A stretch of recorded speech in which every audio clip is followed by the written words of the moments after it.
Donc vous êtes agent d'assurance. Oui. Quelle est votre spécialité? Alors déjà, où êtes-vous situé? Comment est organisée votre entreprise?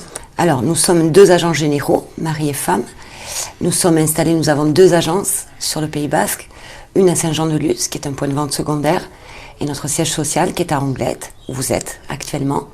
Nous sommes agents généraux, mon mari depuis 20 ans. Moi depuis une petite quinzaine d'années. Après un passage de 10 ans dans la banque, voilà, j'ai rejoint mon époux pour travailler sur un métier indépendant. Nous avons une équipe de 5 personnes, 5 collaboratrices, 2 à poste fixe, les 2 collaboratrices sinistres, puisque nous sommes un agent général, c'est quelqu'un qui souscrit ses contrats et qui règle les sinistres de ses clients, qui est le seul interlocuteur de ses clients. Donc, quand vous dites ça, ça veut dire que vous êtes notamment en mesure de pouvoir faire les chèques? Nous faisons les chèques à nos clients. Parce que ça, c'est quelque chose que les gens ne savent pas forcément. Voilà. Nous avons... tout dépend de la nature du sinistre, parce que nous n'avons pas la gestion de tous les sinistres. Les sinistres entreprises, par exemple, c'est-à-dire qui sont plutôt des gros sinistres, sont gérés directement par le siège de Generali. Mais tout transite par nous. Nous ne sommes jamais que le seul interlocuteur de nos clients.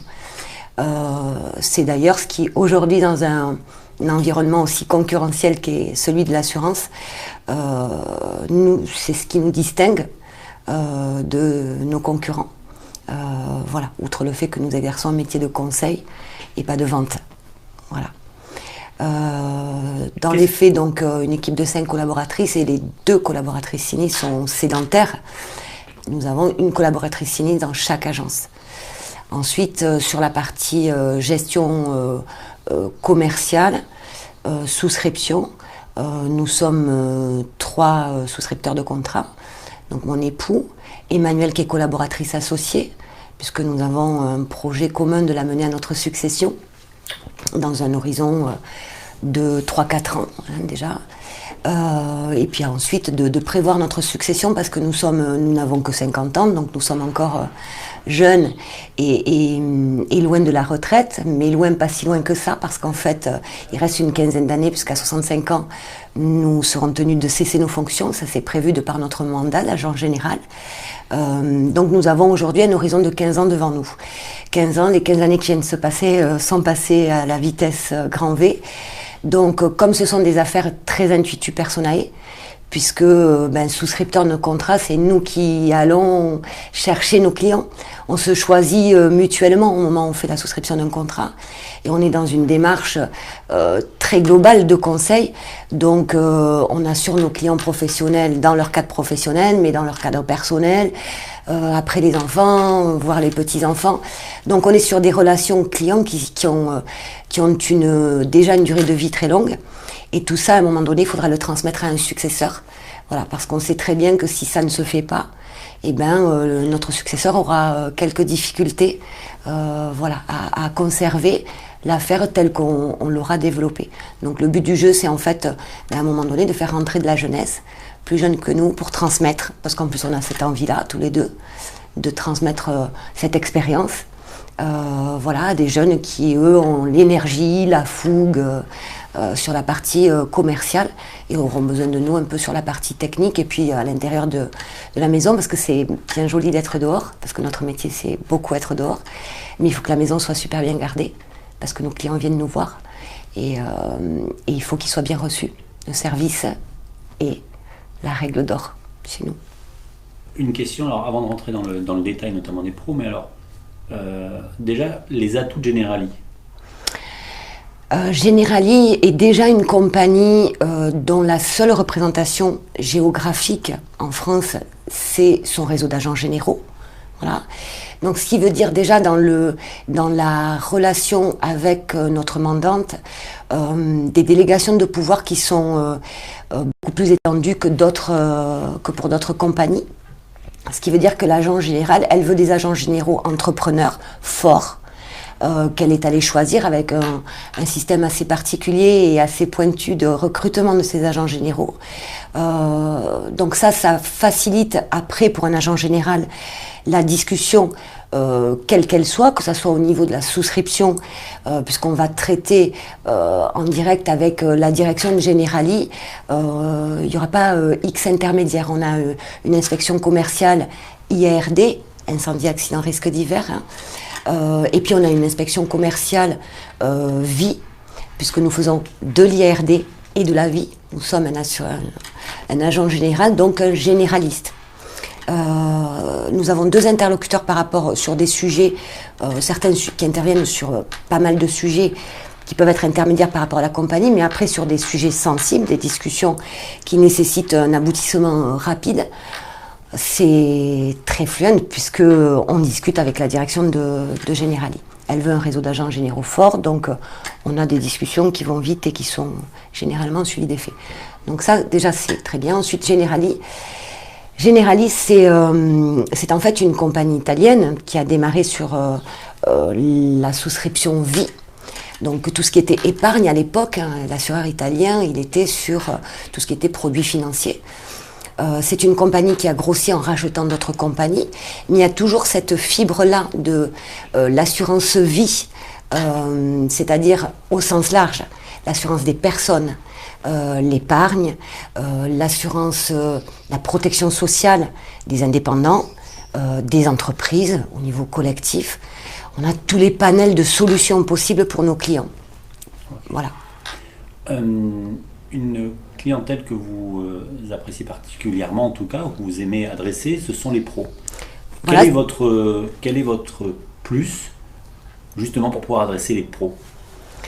Alors moi, j'ai souvent l'habitude, quand je rencontre un prospect professionnel, à un moment donné dans la discussion et assez vite, de mettre en avant le fait que nous sommes des travailleurs non salariés. Nous sommes des professionnels. Donc, nous avons les mêmes problématiques que nos clients. Nous avons, chaque métier va avoir des besoins spécifiques de solutions d'assurance, mais après il y a quand même un cœur de solutions d'assurance que tout travailleur non salarié, toute petite TPE, tout gérant de société a besoin. Et là, notre discours, à mon sens, est plus adapté. Déjà, il peut être étayé. Ce qu'un commercial, un salarié ne pourra pas faire, normal, puisqu'il a un statut de salarié et pas un statut de travailleur non salarié. Donc déjà on a les mêmes préoccupations, donc on se trouve on a de suite des points d'accroche. Voilà. Et puis ensuite, sur la partie solution d'assurance, même si on dit que les cordonniers sont les plus mal chaussés, on a toujours fait en sorte, y compris sur les produits innovants, les contrats innovants, les solutions un petit peu particulières, on a toujours l'habitude de montrer l'exemple. On se le souscrit soi-même, on se le souscrit à soi-même.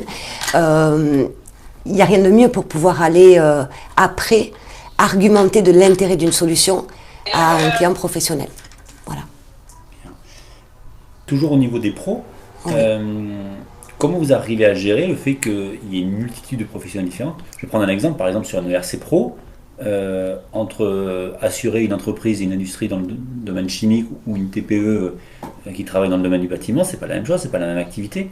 Donc est-ce que c'est votre expertise? Est-ce que vous avez là pour le coup aussi l'appui des spécialistes de Generali? Comment ça se passe? Alors nous avons effectivement, et par extension par rapport à la question que vous m'avez posée sur la compagnie Generali a une cible de clientèle depuis le départ, donc les professionnels, et après des activités ciblées. Generali ne souscrit pas toutes les activités, parce qu'il y a des activités réglementées, il y a des activités à plus grand risque, il y a des activités sur lesquelles une compagnie décide que pour des raisons techniques, elle ne veut pas aller. Donc effectivement, c'est avec l'appui de Generali que nous orientons notre démarche de souscription, de conquête de clients. Ça, c'est pour la partie conquête. Et c'est vrai que la compagnie nous met à disposition des moyens, avec notamment des systèmes de prise de rendez-vous par son intermédiaire, via une société avec laquelle on a, donc déjà il y a un préciblage qui est fait sur les activités que nous pouvons souscrire chez Generali, ce qui est un minimum des prérequis. Et puis après, il y a un travail qui est fait avec nous, agents généraux, parce qu'on a aussi plus d'appétence pour tel sujet que pour tel autre. Voilà, mon mari et moi-même, nous n'avons pas forcément les mêmes cibles de clientèle. Moi, je vais être très axée profession libérale, par exemple, parce que c'est déjà une catégorie de clientèle que j'ai beaucoup travaillé quand j'ai été en banque. Voilà, donc j'ai 10 ans sur ces métiers-là et je connais bien leurs besoins, donc ça coule de source. Mon mari va plus aller sur de la RC Pro, sur des entreprises, sur des secteurs d'activité un petit peu plus pointus, de la mécanique, de la micromécanique, des choses comme ça, qui moi ne m'intéressent pas forcément en souscription, ou sur lesquelles je ne m'estime pas la compétence requise, parce qu'il y a aussi ça dans notre démarche. On ne s'en va pas comme ça la fleur au fusil, en se disant on verra après. Non, on a une image de sérieux à tenir. Quand on fait une démarche de souscription auprès d'un prospect, on a déjà tout un travail de préparation personnelle en amont du dossier de la personne qu'on va aller voir. Voilà, parce que on va le faire, le plus gros de notre premier rendez-vous, ça va être de le faire parler de lui, mais en pouvant orienter si on a préparé notre rendez-vous, en pouvant orienter pour faire en sorte que ce premier rendez-vous, il en amène un second. Voilà. Justement, c'était une de mes questions, comment se passe la vie et la relation avec un assuré, un de vos clients, du coup, du tout début jusqu'au moment où, pourquoi pas, il a besoin de vous parce qu'il a un sinistre et qu'il a besoin de se retourner vers son assurance? Alors ça va se passer très simplement, puisqu'on est une toute petite entreprise, donc si on parle de la partie souscription, donc c'est le client lambda qui vient et qu'on n'a jamais vu ou que nous sommes allés souscrire, donc on a mis en avant justement le fait que nous ne serions jamais que son simple interlocuteur. Alors il faut savoir que sur les métiers justement, ou les catégories de clientèle que Frédéric et moi travaillons le plus souvent, c'est-à-dire la petite TPE, l'artisan, le commerçant, là on est sur une relation très personnalisée, très proche, c'est-à-dire qu'à partir du moment où quelque part la confiance est là, parce que c'est une question de confiance. En général, le premier rendez-vous, la personne nous jauge. Généralement, le second rendez-vous, il est pour aller plus loin. Sinon, il y en a pas. Mais c'est assez rare qu'il n'y en ait pas. Justement, de par ce travail de ciblage avant de nos interventions, parce que ni eux ni nous n'avons de temps à perdre. Le temps est le bien peut-être le plus précieux aujourd'hui. Donc, à partir de là, on a cette relation de confiance dès qu'elle se concrétise par la première souscription. Je vous ai dit à un moment donné que nous étions donc dans une démarche de conseil, une démarche globale. Donc, ça veut dire que nous, on va mettre au point la souscription de toutes les solutions qu'on est convenu de souscrire ensemble. On va avoir présenté notre équipe, mais néanmoins, cette cible de clientèle, elle est attachée à ce lien avec nous, chefs d'entreprise. Donc ça veut dire, au moment du premier sinistre, généralement pas un appel agence, parce que nos clients pros ont tous notre portable, ils n'en abusent absolument pas. C'est primordial parce qu'un sinistre chez un pro, ça peut intervenir après les heures de bureau, ça peut intervenir le week-end, la nuit. Donc on est là, c'est le propre de l'agent général, c'est d'être là, d'être un partenaire, un accompagnateur, 365 jours sur 365 en fait de son client. Donc ça va se passer que la première fois au moment du sinistre, le client va nous appeler nous. Voilà. Dans la mesure où il y a quand même une expérience de cette gestion des sinistres, même si on a des collaboratrices qui gèrent les sinistres, nous sommes chargés de les auditer, donc forcément c'est quelque chose qu'on sait faire. Donc toute la démarche le process de gestion d'un sinistre, on le connaît. On va être à même d'appeler les experts. On s'est trouvé sur des situations comme la tempête de Klaus, comme les inondations de Saint-Pé-Asquin, où on attend juste que la gendarmerie nous dise qu'on peut passer, qu'on peut y aller, même si on a de l'eau jusqu'à mi-portière, pour aller dire à nos clients, vous inquiétez pas, on est là, on sait que vous êtes sous l'eau. Vous inquiétez pas, le soir même, on avait les experts pour le lendemain, on avait la compagnie avec les déblocages d'acompte. C'est ça la force d'un agent général. C'est un agent, c'est ce côté partenaire qui fait que c'est pas tout d'être là pour la souscription. On est là au moment du sinistre, c'est là qu'on montre que tout ce qu'on a raconté avant, c'est bien vrai. Voilà, on est là pour lui. Super. On est au service du client. Notre métier, c'est un métier de service. J'ai bien fait de poser cette question parce que vous étiez vraiment investi dans dans votre réponse. C'est ce qu'on leur dit. Et en général, test après. Une dernière question. C'est très simple aujourd'hui, un coup de smartphone, de faire des devis d'assurance en ligne. Ça demande 3 minutes. Du coup, le plus d'une assurance, d'un agent d'assurance, je veux dire traditionnel, physique, en tout cas en dur, vitré, comme on pourrait dire par les agents immobiliers. Je dirais que moi, ce que je mets en avant par rapport à cette souscription Internet, c'est que, justement, il y a quelqu'un de responsable, il y a quelqu'un qui est assuré en responsabilité civile professionnelle qui prend la responsabilité d'une souscription de contrat.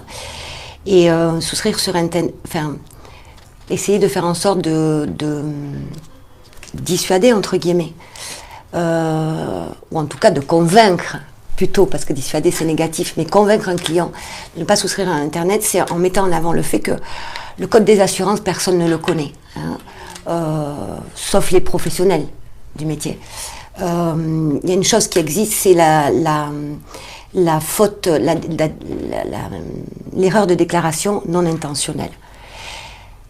C'est à la merci de n'importe qui. Donc sur Internet, vous avez effectivement vous n'êtes pas un professionnel, vous pouvez remplir des questions, mais il y a des choses, des spécificités d'un bien que même sur un contrat habitation, même pour un studio, on va prendre le risque le plus simple possible. La souscription Internet est complètement standardisée. Donc le client qui souscrit par Internet prend le risque, mais il le prend tout seul, de mal souscrire son contrat et de se retrouver au moment du sinistre avec une compagnie qui lui dit « Ah non, mais vous ne m'avez pas déclaré ça. Vous m'avez dit une pièce, mais vous ne m'avez pas parlé de votre véranda. Vous ne m'avez pas parlé du fait qu'en fait, vous aviez installé un plancher, on est presque sur un niveau loft, il fallait compter la surface. » Voilà, plein de petites choses qui font notre métier. C'est aussi pour ça qu'on existe. Ce risque-là, quand le client vient nous voir, cette problématique-là, il nous la transfère, la responsabilité de cette problématique-là. Voilà. Parce que nous, par contre, on ne pourra jamais dire, nous, notre devoir, il est d'avoir fait en sorte, puisque nous sommes liés par un devoir de conseil à notre client, il est de faire en sorte d'avoir posé toutes les questions, même celles que le client ne se pose pas, il faut que nous les ayons anticipées. Parce que si à un moment donné, au moment du sinistre, il y a un problème, c'est de notre responsabilité. Devoir de conseil, ça suppose, je suppose que vous interveniez et que vous alliez visiter du coup vos clients, vous alliez physiquement sur place. Complètement. Nous sommes... alors tout va dépendre du risque. Si on parle d'un studio, effectivement à Biarritz, on n'aurait pas les moyens, la capacité à le faire. Voilà. Maintenant, après, nous faisons effectivement des vérifications de risque. Alors nous avons quelques spécificités aussi, et Frédéric complétera après, on a parlé des professionnels, mais nous avons 2 autres spécificités sur notre portefeuille d'assurance, c'est l'assurance des immeubles et l'assurance navigation de plaisance. Voilà. Donc, par exemple, sur les risques d'habitation de type villa, dès qu'on passe un certain montant de capital mobilier à assurer, mais qui est très vite atteint, on aime bien voir ce qu'on assure. Qu'est-ce qui vous a donné envie de passer du monde de la banque à celui de l'assurance ? Alors déjà, la volonté justement de basculer sur un statut de travailleur non salarié, de travailler pour moi et de pouvoir pérenniser des relations clients, ce qui n'était pas le cas en banque puisqu'il y avait une évolution, il y avait un changement, généralement tous les 3 ans on changeait de poste.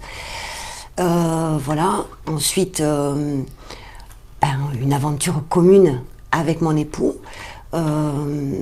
Et puis le fait qu'on ait, et ça c'est assez ressemblant de la banque, quand on travaille le marché des professionnels et des entreprises, le fait que ça bouge tout le temps, ça change tout le temps, on passe du coq à l'âne en permanence, donc ça nécessite d'être au courant de tout, à l'affût de tout. Donc c'est très enrichissant personnellement parce que chaque cas, vous avez beau prendre un secteur d'activité, chaque entreprise sera différente et aura des besoins différents.